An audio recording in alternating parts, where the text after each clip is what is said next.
Kannada industry ಮುಚ್ಚೋಗುತ್ತೆ, Darshan ಇಲ್ಲದೆ ಯಾವುದೇ ಸಿನಿಮಾಗಳು ಓಡಲ್ಲ ಅಂತ ಅಂತಿದ್ದವರಿಗೆ ಭೀಮಾ ಬಂದು ಸಖತ್ತಾಗಿ ಒಂದು ಫಿನಿಕ್ಸ್ ಹಕ್ಕಿ ಅಂತ ಎದ್ದು ನಿಲ್ಲುವಂತೆ ಮಾಡ್ತು. ಸಿನಿಮಾ 3 ದಿನಕ್ಕೆ ಸಕ್ಸಸ್ ಮೀಟನ್ನು ಮಾಡಿದ್ದು ಆಶ್ಚರ್ಯ ಅನ್ಬೋದು. ಯಾಕಂದರೆ ಜನಗಳು ಹೌಸ್ಫುಲ್ ಆಗಿ ಥಿಯೇಟರ್ಗಳಿಗೆ ನುಗ್ಗಿ ಸಿನಿಮಾವನ್ನು ಗೆಲ್ಲಿಸಿಕೊಟ್ಟಿದ್ದಾರೆ.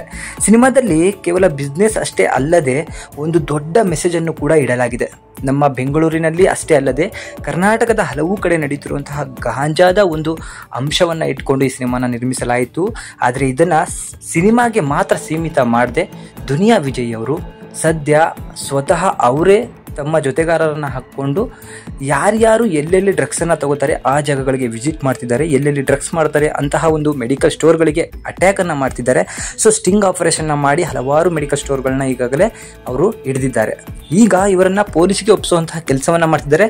ದುನಿಯಾ ವಿಜಯ್ ಅವರು ಇವತ್ತು ಕೂಡ ಒಬ್ಬ ಡ್ರಗ್ ಪೆಡ್ಲರನ್ನು ಕೂಡ ಹಿಡಿದಿದ್ದಾರೆ. ಡ್ರಗ್ಗನ್ನು ಸಪ್ಲೈ ಮಾಡ್ತಿದ್ದಂತಹ ಒಬ್ಬ ಹುಡುಗನ ಹಿಡಿದಿದ್ದಾರೆ. ಅವನು ದೊಡ್ಡ ಸೈಕ್ ಇದ್ದಂಗೆ ಇದ್ದಾನೆ. ಇದರಿಂದ ಹಲವಾರು ಪೇರೆಂಟ್ಸ್ಗಳಿಗೆ ಹಾಗೂ ಹಲವಾರು ಯುವಕರಿಗೆ ಸಹಾಯ ಆಗುತ್ತೆ ನಿಜ. ಆದರೆ ನಮ್ಮ ಪೊಲೀಸರು ಇದರ ಬಗ್ಗೆ ಅತಿ ಹೆಚ್ಚಾಗಿ ಗಮನವನ್ನು ಹರಿಸ್ತಾ ಇಲ್ಲ. ಇನ್ಮೇಲಾದರೂ ಹರಿಸ್ಲಿ ಅಂತ ಹೇಳಿ ಈ ಮೂಲಕ ತಿಳಿಸ್ತೀವಿ. ಆದರೆ ದುನಿಯಾ ವಿಜಯ್ ಇದಂಥ ಒಳ್ಳೆ ಕೆಲಸಕ್ಕೆ ಕೈ ಹಾಕಿದ್ದಾರೆ. ಆದರೆ ಅದು ಅವರ ಪ್ರಾಣಕ್ಕೆ ಕುತ್ತನ್ನು ತರಬಾರ್ದು. ಯಾಕಂದರೆ ಡ್ರಗ್ಸನ್ನು ತಗೊಳ್ಳೋರಾಗಿರ್ಬೋದು ಅಥವಾ ಹಲವಾರು ಗಾಂಜಾವನ್ನು ತಗೊಳ್ಳೋರಾಗಿರ್ಬೋದು, ಅವರು ಅದನ್ನು ತಗೊಂಡಾದ ನಂತರ ಅವರು ಏನು ಮಾಡ್ತಿದ್ದಾರೆ ಅಂತ ಹೇಳಿ ಅವರಿಗೆ ಕೂಡ ಗೊತ್ತಿರೋದಿಲ್ಲ. ಅಂತಹ ವಿಚಾರದಲ್ಲಿ ದುನಿಯಾ ವಿಜಯ್ ಇದನ್ನೆಲ್ಲ ಸ್ಟಾಪ್ ಮಾಡಲಿಕ್ಕೆ ಹೊರಟಿದ್ದಾರೆ ಅಂದಮೇಲೆ ಅವರ ಮೇಲೆ ಅಟ್ಯಾಕ್ ಮಾಡುವಂತಹ ಚಾನ್ಸಸ್ಗಳು ಇದ್ದೇ ಇರುತ್ತೆ. ದುನಿಯಾ ವಿಜಯ್ ಯಾವುದೇ ರೀತಿಯಾದಂತಹ ಬಾಡಿಗಾರ್ಡ್ಗಳನ್ನ ಜೊತೆಗಿಟ್ಕೊಂಡು ಓಡಾಡಲ್ಲ, ತನ್ನ ಸ್ವಂತ ಸ್ನೇಹಿತರನ್ನ ಜೊತೆಗಿಟ್ಕೊಂಡು ಓಡಾಡ್ತಾರೆ. ಇದರಿಂದ ಅವರ ಪ್ರಾಣಕ್ಕೂ ಕೂಡ ಅಪಾಯ ಇರ್ತದೆ.